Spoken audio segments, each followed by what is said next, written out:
ಘ್ರಾಣದ ಮಂತ್ರ ಈಶ್ವರ ಪರಿಹರಿಸೋ ವಿಶ್ವನಾಥ ಬಸವ ಭವರೋಗ ವೈದ್ಯ.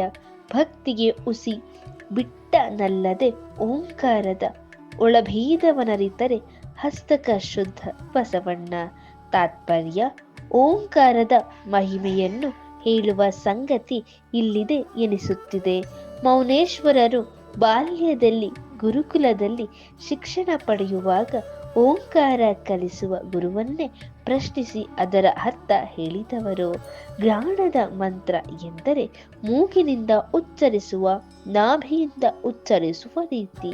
ಓಂಕಾರದ ಅರ್ಥ ಗೊತ್ತಿಲ್ಲದೆ ಮೂಗಿಡಿದು ಕೂಡುವ ಹಿಂಸೆಯಿಂದ, ಕಂಠಪಾಠ ಮಾಡುವ ಶಿಕ್ಷೆಯಿಂದ ಬಿಡಿಸಿ ಎಚ್ಚರಿಸುವ ಮುನ್ನ ಓಂಕಾರದ ಒಳಭೇದವನ್ನು ತಿಳಿಸಿ ನನ್ನ ಜ್ಞಾನಿಯನ್ನಾಗಿಸು ಎನ್ನುವಲ್ಲಿ ಅಕ್ಷರದ ಅನುಕರಣೆ ಅಥವಾ ಉಚ್ಚಾರಣೆಯ ನಿಷ್ಕ್ರಿಯ ಸ್ಥಿತಿಯಿಂದ ಬಿಡಿಸಿ ಕ್ರಿಯೆ ಮತ್ತು ಜ್ಞಾನದ ಮೂಲಕ ಅದರ ಅರ್ಥವನ್ನು ತಿಳಿಯಬೇಕೇ ಹೊರತು ಅನುಕರಣೆಯಿಂದಲ್ಲ ಎನ್ನುವುದು ವಚನದ ಅರ್ಥ.